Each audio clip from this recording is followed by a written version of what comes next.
আমির তো ভালোবাসি গল্পের পার্ট 2। তানভীর তার পুরানো একটা ফোন মেঘকে দিয়েছিল। সেই ফোনের সিমটাও ছিল তানভীরের। বাসার মানুষের বাহিরে শুধু 3-4 জন বান্ধবীর নাম্বার ছিল সেই ফোনে। এমনকি স্যারদেরকেও নাম্বার দিতে নিষেধ করছিল কড়া ভাষায়। তানভীর বরাবরই বোনের ব্যাপারে খুব সিরিয়াস। ভাইরা বোনদেরকে শাসন করে ঠিক আছে, কিন্তু তানভীর মেঘকে একটু বেশি শাসনে রেখেছে এত বছর। এইচএসসি পরীক্ষা চলাকালীন সময়ে খুব সাহস করে ভাইকে বলছিল, ভাইয়া পরীক্ষা শেষ করে আমাকে একটা নতুন ফোন কিনে দিবা। কিন্তু তানভীর অগ্নি দৃষ্টিতে তাকিয়েছিল, যেন মস্ত একটা বড় ভুল করে ফেলছে। তারপরে মেঘ নতুন ফোনের আশা ছেড়ে দিয়েছিল, কিন্তু আজ সে না চাইতেই আইফোন ল্যাপটপ দুটোই পেয়ে গেছে।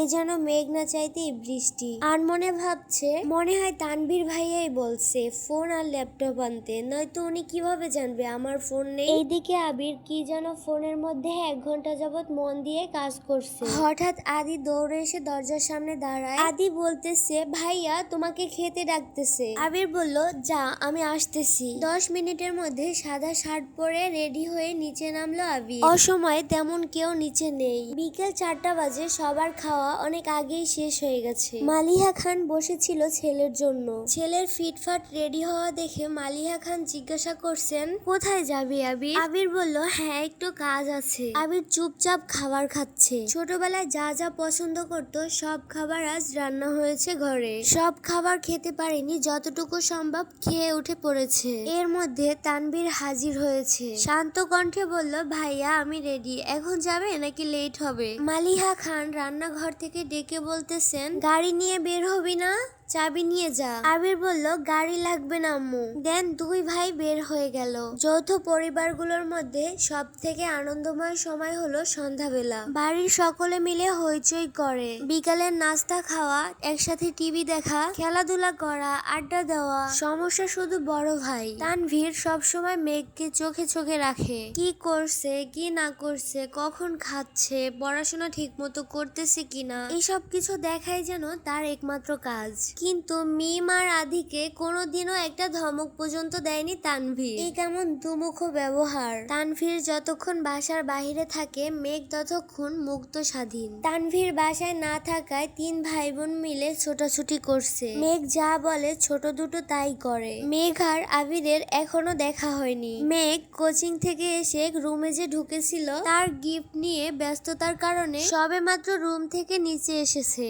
অন্যদিকে আবির বাসা থেকে চলে গেছে আরো 2 ঘন্টা আগে। মেঘ, মিম আর আদির ছোটাছুটি বন্ধ হয় বড় আব্বু জনাব আলী আহমেদ খানের বাসায় প্রবেশ দেখে। জনাব আলী আহমেদ খান বাসায় ঢুকতে ঢুকতে নিজের স্ত্রী মালিহা খানকে জিজ্ঞাসা করতেছে, আবির কোথায়? মালিহা খান উত্তরে বলল, ও তো তানভীরকে নিয়ে বের হয়েছে আর আমাকে বলে গেছে কি যেন একটা কাজ আছে। আলী আহমেদ খান সোফায় বসতে বসতে মেঘকে জিজ্ঞাসা করলো, পড়ালেখার কি অবস্থা আম্মু? মেঘ শান্ত স্বরে উত্তর করলো, আলহামদুলিল্লাহ বড় আব্বু, অনেক ভালো। তবে আলী আহমেদ খান প্রশ্ন করলো, তবে কি? আমার ফিজিক্স আর ম্যাথে একটু সমস্যা, কোচিং এর সাথে কুলাতে পারছি না। প্রাইভেট গুলোতেও অনেকটা এগিয়ে গেছে।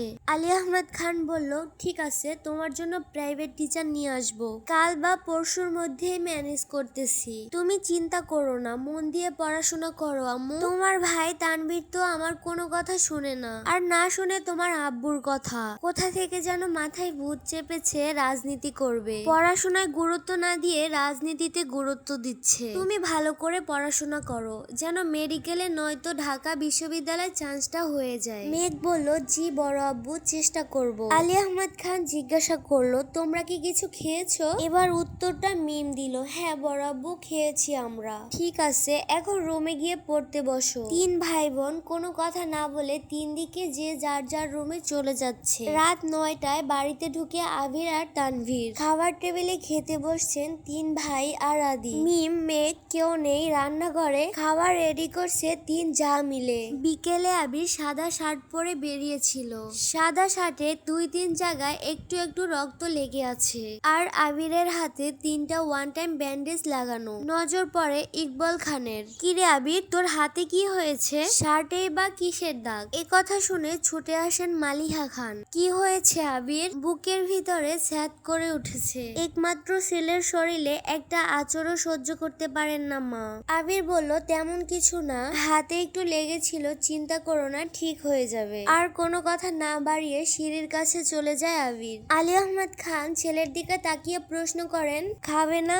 না আব্বু, বিকালে খেয়েছি, খিদে নেই, এই বলে রুমের দিকে চলে যায় আবির। আবিরের কথা শুনে মেঘ রুম থেকে অনেক তাড়াতাড়ি বের হয়ে আসলো। এতগুলো গিফট দিল, অবশ্যই ধন্যবাদ জানানো উচিত। 7 বছরে ভাইয়ের মুখটাও দেখেনি সে। কিন্তু মেঘ রুম থেকে বের হতে হতে আবির রুমে ঢুকে পড়েছে। মেঘের চোখে মুখে নীরবতা। নিচে গিয়ে সবার সাথে খেতে বসে। তানভীরও হাত মুখ ধুয়ে খেতে বসেছে। ইকবাল খান তানভীরের উদ্দেশ্যে বলে, তুই তো ছিলি আবিরের সাথে, কি হয়েছে বল? তানভীর বলল, চাচু আমি তো ভাইয়ের সাথে বের হয়েছিলাম, কিন্তু পরে আমি পার্টি অফিসে চলে গিয়েছিলাম, তাই আমি সঠিক জানি না। মেঘ যেন কিছুই বুঝতে পারছে না। বাড়িতে এসেছে 7-8 ঘন্টা হয়ে গেছে, অথচ সে এখনো দেখেইনি মানুষটাকে। তার মধ্যে আবার কি অঘটন ঘটিয়ে ফেলছে। সে শুধু বারবার চাচু আর ভাইয়ের মুখের দিকে তাকাচ্ছে। আলী আহমেদ খান গম্ভীর স্বরে তানভীরকে বলল, সে তো তোমার ভাই কম, বন্ধু বেশি, তাকে বলে দিও যেন কোনো মারপিট রাজনীতিতে যেন না যায়। আর এটাও বলে দিও তাকে, তার এই বয়সটা কিন্তু আমি পার করে এসেছি। তাকে দেশে এনেছি মারপিট করার জন্য না, আমাদের ব্যবসায় হাল ধরার জন্য। তানভীর বলল, আসলে বড় আব্বু, সামান্য একটু হাত কেটে গেছে ভাইয়ার। আলী আহমেদ খান বললেন, থাক, আর কিছু বুঝাতে হবে না আমাকে। কোনটা মারপিটের কাটা আর কোনটা কেটে যাওয়া আমি সব বুঝি। তুমি তো নিজের রাস্তা বেছেই নিয়েছো, অন্তত তাকে বলে দিও এসবে যেন না জড়ায়। তানভীর বলল, জি বড় আব্বু। মেঘ আচমকা প্রশ্ন করে বসে, কি হয়েছে? তানভীর মেঘের দিকে চোখ রাঙিয়ে বলে, তুই চুপচাপ খা। ইকবাল খান বড় ভাইয়ের দিকে তাকিয়ে বলে, আবির কেন মারামারি করবে? এত বছর বাহিরে ছিল ছেলেটা, এখানে ওর কি এমন শত্রু আছে? বাড়ির সবার মধ্যে নীরবতা, কেউ কোনো কথা বলছে না। মেঘ মনে মনে ভাবছে, আবির ভাইয়া মারামারি করছে, কিন্তু কেন? এত বছর ভাবতাম আমার ভাই পচা রাজনীতি করে আর আমায় শাসন করে, কিন্তু আবির ভাই তো দেখা যাচ্ছে পুরাই হিটলার। কোনো এক আশঙ্কায় আবিরের মাথা চিনচিন ব্যথা হয়, ভিতেতে রুদ্র হয় তার শ্বাস।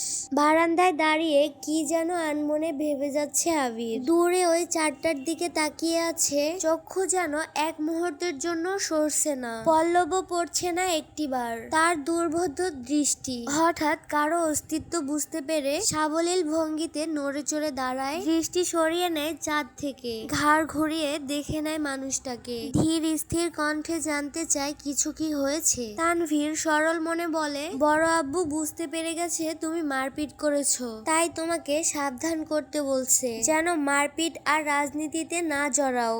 আর কিছু? অবহেলার প্রশ্নটা করলো আবির। তানভীর বলল, না তেমন কিছু না, ব্যবসার হাল ধরতে বলল। আবির বলল, আচ্ছা ঠিক আছে, আর কিছু বলবি? তানভীর বলল, ভাইয়া মাথা ঠান্ডা করো, বাদ দাও প্লিজ, আমি শুধু বিষয়টা তোমাকে জানিয়েছিলাম। তুমি যে এভাবে দেশে চলে আসবে আর এভাবে ঝামেলা শুরু হবে আমি এটা ভাবতেও পারিনি। বুঝতে পারলে আমি আগেই ব্যাপারটা সলভ করে ফেলতাম। আবির বলল, তুই আমাকে বাদ দিতে বলছিস? বাহ। তানভীর বলল, আমি ওইভাবে কিছু বলিনি ভাইয়া, যা হবার তো হয়েছে, তুমি যা করেছো এরপর আশা করি আর এমন কিছু হবে না, তাই বলছিলাম এসব চিন্তা বাদ দাও আর একটু রেস্ট নেও, অনেকটা জার্নি করে এসেছো। আবির বলল, আচ্ছা তুই এখন যা, এরপর থেকে আমার ব্যাপারে তোকে যেন কেউ কিছু না বলে, এটা সবাইকে বলে দিস।